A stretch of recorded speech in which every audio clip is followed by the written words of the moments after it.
آج کا ہمارا ٹاپک ہے علی گڑھ تحریک۔ علی گڑھ تحریک یا سر سید تحریک، کچھ بھی اسے کہہ سکتے ہیں، کیونکہ علی گڑھ تحریک کے جو بانی ہیں وہ سر سید احمد خاں ہے۔ سر سید احمد خاں جو دہلی میں پیدا ہوئے، 1817 میں پیدا ہوئے۔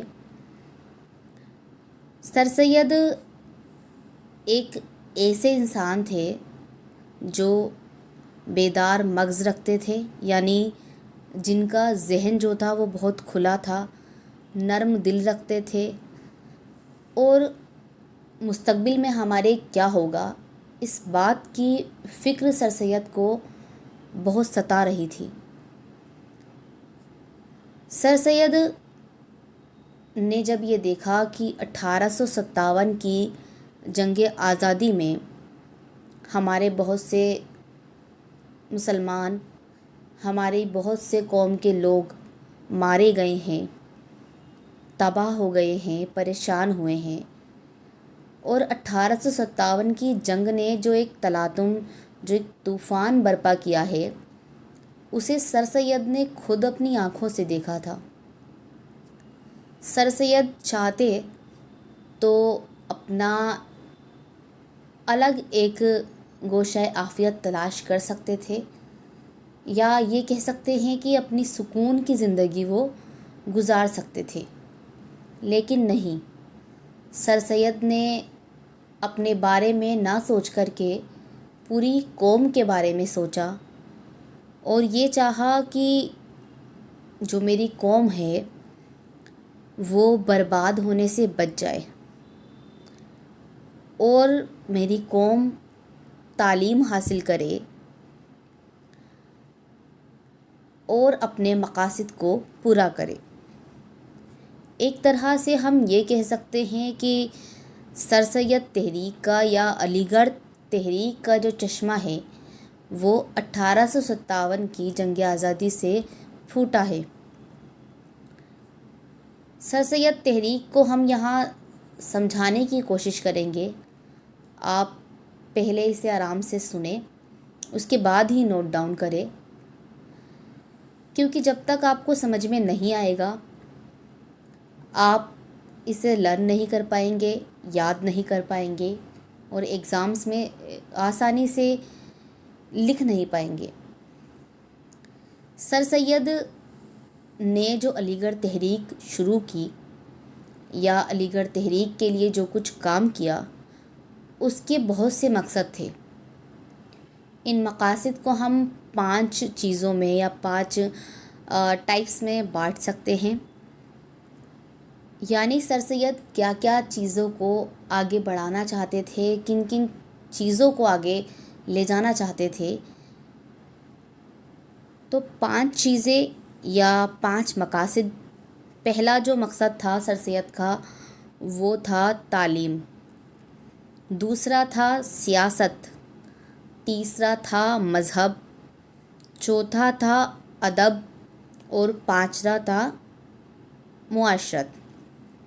سیاست، تعلیم، مذہب، ادب اور معاشرت۔ سر سید جو بھی مذہب کے اندر کام ہو رہے تھے انہیں عقل کے دلائل سے سمجھنا چاہتے تھے، اور یہ چاہتے تھے کہ جو مسلمان مایوسی کے دلدل میں پھنس چکے ہیں، دکھی ہے، انہیں وہ اس مایوسی کے جہنم سے نکال سکے اور اچھی تعلیم و تربیت دے سکے۔ سر سید نے تعلیم کے ذریعے قوم کے اندر روشن خیالی، آزادی فکر اور اپنے حالات کے مطابق اپنے آپ کو ڈھال سکنے کی صلاحیت پیدا کرنے کی کوشش کی۔ انہوں نے یہ چاہا کہ جو ہماری تہذیب ہے، جو ہماری معاشرت ہے، ہم اسے دھیان میں رکھتے ہوئے ہر کام کو کریں۔ اسی لیے انہوں نے ان تمام مقاصد کو علی گڑھ تحریک کے زیر اثر پیش کیا، اور اب ہم ان پانچوں مقاصد کو بہت ہی ایزی وے میں، بہت ہی آسان طریقے سے سمجھنے والے ہیں۔ پہلا مقصد جو میں نے ابھی آپ کو بتایا وہ تھا تعلیم۔ تعلیم کی ضرورت کو سر سید بہت زیادہ ضروری سمجھتے تھے، یا یہ کہہ سکتے ہیں کہ سر سید نے تعلیم کے اوپر سب سے زیادہ زور دیا۔ انہوں نے یہ دیکھا کہ ہماری قوم بدحال ہے، اور اس بدحالی کی سب سے بڑی وجہ جسے کہا جا سکتا ہے وہ تعلیم سے محرومی ہے، یعنی ہم تعلیم سے کوسوں دور تھے۔ جس تعلیم کو سر سید آگے بڑھانا چاہتے تھے وہ جدید مغربی تعلیم تھی، یعنی جو نئی تعلیم تھی اسے سر سید آگے بڑھانا چاہتے تھے۔ جدید تعلیم سر سید کے نزدیک ایک دوا تھی جو ہماری قوم کے دکھوں کا علاج آسانی سے کر سکتی ہے۔ سر سید نے یہ چاہا کہ ہم زیادہ سے زیادہ تعلیم حاصل کریں، اور خاص طور سے مغربی نظام کی جو تعلیم ہے اسے حاصل کریں۔ اب ہم یہ دیکھیں گے کہ سر سید نے تعلیم کے لیے کیا کیا کام کیا، کن کن چیزوں پر غور کیا۔ تو پہلی جو چیز ہے وہ یہ ہے کہ علی گڑھ میں کالج کا قیام۔ سر سید نے سب سے پہلے علی گڑھ میں کالج کا قیام کیا، جس کا نام تھا اینگلو محمڈن اورینٹل کالج۔ اس کالج کے اندر جو قدیم تعلیم تھی اور جو جدید تعلیم تھی دونوں کا بندوبست کیا گیا، اور سر سید نے اس طرف خاص توجہ دی کہ جو مغربی تعلیم ہے وہ زیادہ آگے بڑھائی جائے۔ اور آخر میں ہم یہ بھی دیکھتے ہیں کہ یہ جو کالج تھا وہ ترقی کرتے ہوئے علی گڑھ مسلم یونیورسٹی کی شکل میں آج ہمارے سامنے ہے۔ دوسرا جو سر سید نے کام کیا تھا وہ تھا مسلم ایجوکیشنل کانفرنس۔ اس کا نام پہلے محمڈن ایجوکیشنل کانگریس تھا۔ اس ادارے کے قیام کا مقصد یہ تھا کہ ملک کے ہر ایک حصے میں، ملک کے گوشے گوشے میں تعلیمی اداروں کو قائم کیا جائے، کیونکہ یہ بات ہم خود سمجھ سکتے ہیں کہ علی گڑھ میں صرف ایک ادارے کا ہونا کافی نہیں تھا۔ اس کے بعد سر سید نے سائنٹیفک سوسائٹی قائم کی۔ سائنٹیفک سوسائٹی میں سر سید نے یہ کیا کہ ایک تو انگریزی زبانوں کی کتابیں وہ، اور دوسرا جو دوسری زبانوں کی کتابیں تھیں، یعنی دیگر زبانوں کی جو علمی کتابیں تھیں انہیں دیسی زبانوں کے اندر ترجمہ کیا جائے، تاکہ لوگ دوسری زبانوں کو، دوسری زبانوں کے ادب کو آسانی سے سمجھ پائے۔ پھر سر سید نے ذریعہ تعلیم پر زور دیا کہ تعلیم کا ذریعہ کیا ہو۔ تو اس کے لیے سر سید نے پہلے یہ کہا کہ ہم مادری زبان میں تعلیم حاصل کریں، یعنی جو ہماری اسٹارٹنگ سے جو زبان رہی ہے، جب سے ہم پیدا ہوئے ہیں، جو ہماری مادری زبان رہی ہے اس زبان میں ہم تعلیم حاصل کریں، کیونکہ اس سے ایک تو یہ کہ وہ زبان ہمارے لیے ایزی ہوتی ہے، دوسرا یہ کہ ہم اسے آسانی سے پڑھ اور سمجھ سکتے ہیں۔ لیکن بعد میں سر سید نے یہ دیکھا کہ انگریزی زبان جو ہے وہ پھلتی پھولتی جا رہی ہے، ہر ایک چیز میں آپ انگریزی کا استعمال کیا جا رہا ہے۔ تو سر سید نے یہ کہا کہ انگریزی کو ہم زیادہ سے زیادہ سیکھیں اور انگریزی کو ہمارا ذریعہ تعلیم بنایا جائے۔ تو ہم نے پہلا مقصد جو سمجھا تھا وہ تھا تعلیم۔ تعلیم کے اندر سر سید نے علی گڑھ کالج قائم کیا، مسلم ایجوکیشنل کانفرنس قائم کی، سائنٹیفک سوسائٹی قائم کی اور ذریعہ تعلیم پر زور دیا۔ دوسرا جو ان کا مقصد تھا وہ تھا سیاست۔ سیاست کے سلسلے میں سر سید کا یہ مشورہ تھا، یا سر سید کا یہ کہنا تھا کہ جو مسلمان ہے وہ اس کھارزار سے دور رہے، یعنی جو مسلمان ہیں وہ سیاست کے اس کانٹوں بھرے راستے سے دور رہے۔ اس سے ایک طرح سے غلط فہمی پبلک کو یا لوگوں کو یہ پیدا ہوئی کہ سر سید انگریزی حکومت کے حامی ہیں اور تحریک آزادی کے دشمن ہیں۔ حالانکہ سر سید خود یہ بات کہتے ہیں کہ میں ریڈیکل ہوں، اس لیے میں آزادی کا زبردست حامی ہوں، کیونکہ سر سید یہ چاہتے تھے کہ جو مسلمان ہیں وہ پہلے تعلیم حاصل کر لے اور اس لائق بن جائے کہ وہ سیاست کے دلدل میں کود سکے یا اپنے آپ کو سنبھال سکے۔ سیاست کے ہی اندر ایک پوائنٹ آتا ہے 1857 کی بغاوت۔ 1857 کی بغاوت جب ہوئی، جو انگریزوں کے خلاف ہوئی تھی، اس میں ہندو مسلم دونوں نے مل کر ساتھ دیا اور دونوں نے یہ چاہا کہ انگریز جو ہے وہ سیاست سے ہٹ جائے اور ہمارے دیش کو آزاد کر دے۔ لیکن ہم یہ دیکھتے ہیں کہ جو بعد میں سارا الزام آتا ہے وہ مسلمانوں کے اوپر آتا ہے، اور حاکموں یعنی انگریزوں کے جو غیظ و غضب کا نشانہ بنے، انگریزوں کے غصے کا جو نشانہ بنے، وہ ہم لوگ یعنی مسلمان تھے۔ 1857 کی بغاوت میں یہ ہوا کہ انگنت بے گناہوں کو پھانسی دے دی گئی، نہ جانے کتنوں کی جائیدادیں ضبط کر لی گئی۔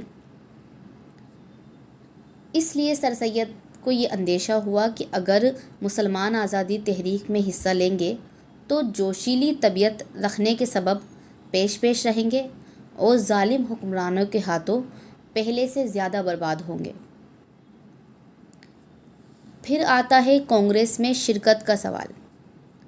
جب کانگریس میں شرکت کا سوال آیا تو سر سید 2 سال تک تو بالکل خاموش رہے اور یہ مسلمانوں سے کہا انہوں نے کہ آپ کانگریس سے دور دور رہے۔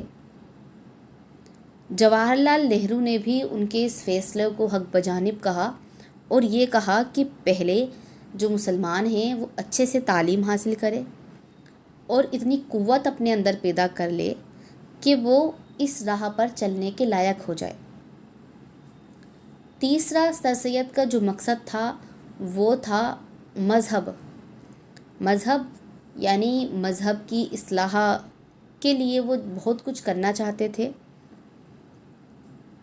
اور بہت سی ایک کہہ سکتے ہیں کہ غلط فہمیاں بھی سر سید کے لیے لوگوں کے اندر پیدا ہوئی ہے۔ سر سید کا جو زمانہ تھا اس میں جو چیزیں تھیں وہ سائنس کی کسوٹی پر ناپی جا رہی تھی، یا سائنس کی کسوٹی پر جو بات پوری نہ اترے اسے رد کر دیا جاتا تھا۔ تو سر سید کا یہ کہنا تھا کہ ہمارا جو اسلام ہے اس کی کوئی بھی بات سائنس کے خلاف نہیں ہے۔ سر سید دراصل ایک مسئلہ تھے اور مذہبی معاملات سے تھوڑا وہ دور رہنا چاہتے تھے، یا ایک طرح سے یہ کہے کہ وہ دخل نہیں دینا چاہتے تھے، مگر ان کے سامنے سر سید کے سامنے مشکل یہ تھی کہ اگر وہ کسی چیز کو مسلمانوں سے کسی کام کو کرنے کے لیے کہتے تو ان کے پاس یہ جواب تھا کہ یہ کام مذہب کی روح سے گناہ ہے، اور جب وہ کسی کام کو مسلمانوں کے لیے کرنے سے روکتے تو وہ کہتے کہ یہ ہمارے مذہب میں ثواب ہے۔ تو اس کشمکش میں سر سید بہت ڈوبے بھی رہے۔ مذہب کے بعد جو ہمارے سر سید کا چوتھا مقصد تھا وہ یہ ہے اردو ادب۔ اردو ادب میں اردو نثر بھی آتی ہے، اردو شاعری بھی آتی ہے۔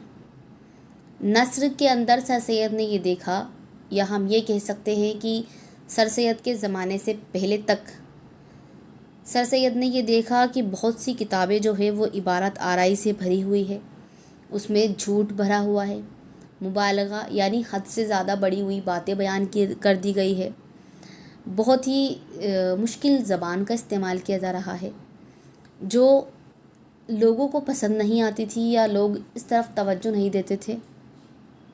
اس لیے سر سید نے یہ چاہا کہ وہ اپنی نثر کو زیادہ آسان بنائیں، اور سر سید نے بہت سے رسالے جاری کیے، بہت سی نثری کتابیں لکھی، جس میں انہوں نے ادب، مذہب، سیاست، تعلیم، معاشرت جیسے بہت سارے موضوعات پر قلم اٹھایا۔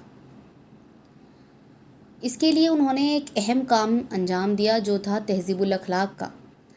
سر سید نے رسالہ تہذیب الاخلاق جاری کیا، جس میں سیدھی سادی نثر لکھنے پر زور دیا گیا، یا کہہ سکتے ہیں کہ سیدھی سادی نثر لکھنے کو رواج دینے میں اس رسالے کا ایک بہت بڑا ہاتھ رہا ہے۔ اس کے بعد آتا ہے اردو شاعری۔ سر سید نے یہ دیکھا کہ اردو شاعری کی حالت اردو نثر سے کافی زیادہ بدتر ہے، کیونکہ اردو شاعری کے اندر صرف اور صرف عاشق، محبوب، عشقیہ مضامین بھرے پڑے تھے۔ انہوں نے دیکھا کہ قصیدہ جو ہے وہ صرف ایک جھوٹی کشامد بن چکا ہے، یا ایک جھوٹ کی پوٹ بن چکا ہے۔ اس لیے سر سید نے الطاف حسین حالی سے بات کی اور ان سے خواہش ظاہر کی کہ ہمیں ان سب چیزوں کو دور کرنا ہے اور ایک فطری پن یا نیچریت کو، نیچرل چیزوں کو ہماری شاعری میں پیش کرنا ہے۔ سر سید نے اسی دور کے اندر، اسی زمانے کے اندر الطاف حسین حالی سے ایک کتاب لکھوائی جس کا نام تھا مسدس مدو جزر اسلام، اور سر سید نے اس کے اوپر ایک بہت بڑا قول یہ کہا کہ اگر خدا مجھ سے یہ پوچھے گا، قیامت کے دن مجھ سے یہ پوچھے گا کہ تم کیا لے کر آئے ہو، تو میں یہ کہوں گا کہ میں حالی سے مسدس حالی لکھوا کر لایا ہوں۔ تو اتنی بڑی بات سر سید نے مسدس حالی کے بارے میں کہی۔ اس کے بعد آتا ہے اصلاح معاشرت۔ اصلاح معاشرت کے لیے سر سید نے بہت کوشش کی اور یہ چاہا کہ ہمارا جو معاشرہ ہے وہ سدھر جائے۔ اس میں جو عیب ہے، یعنی ہم میں کیا عیب نہیں پایا جاتا تھا، ہمیں جہالت تھی تو اس درجے کی کہ ہم اندھیرے گڈھے میں پڑے ہوئے تھے جس سے باہر نکلنے کی ہم تدبیر نہ کر سکتے تھے، کاہل تھے تو اس درجے کے کہ ہاتھ پاؤں ہلانا گناہ سمجھتے تھے، کھانا کھانے کا انداز ہمارا گھنونا تھا، بات چیت کرنے کا انداز ہمارا قابل نفری تھا، ہم خوشامد پسند تھے، ظاہردار تھے، تعصب ہمارے اندر تھا، ریاکاری ہم کرتے تھے اور بڑی بیہودہ رسم و رواجوں کو ہم نے اپنایا ہوا تھا۔ تو سر سید نے ان سب چیزوں کو دور کرنے کی کوشش کی اور ان دکھتی رگوں کو اپنے ہاتھ میں سر سید نے لیا، ان برائیوں کو سر سید نے دور کرنے کی کوشش کی اور یہ چاہا کہ ہمارا جو مذہب ہے، ہماری جو قوم ہے، وہ شائستگی کا راستہ اپنا لے۔ اس طرح ہم دیکھتے ہیں کہ سر سید نے علی گڑھ تحریک سے مسلمانوں کی زندگی کے ہر گوشے کو منور کرنے کی کوشش کی ہے، اور یہ کہہ سکتے ہیں کہ شعر و ادب کے اندر ایک جان ڈال دی ہے۔ اسی لیے نور الحسن نقوی فرماتے ہیں کہ ہماری زندگی کا کوئی شعبہ ایسا نہیں جو سر سید اور علی گڑھ تحریک کے احسان سے گرابار نہ ہو۔ اس تحریک نے بے عملوں کو جہد و عمل کا درس دیا، تنگ نظروں کو وسعت نظر عطا کی، بزرگوں کے کارناموں پر فخر کرنے والوں کو اپنی ذات میں خوبیاں پیدا کرنے پر آمادہ کیا۔ مختصر یہ کہ سر سید اور علی گڑھ تحریک نے ہندوستانیوں کو زندہ قوموں کی طرح زندگی گزارنے اور سر بلند ہو کر جینے کا سلیقہ سکھایا۔ اس کے علاوہ اگر کوئی اور ٹاپک آپ پڑھنا چاہتے ہیں، سمجھنا چاہتے ہیں، تو مجھے کمنٹ کر سکتے ہیں۔ شکریہ۔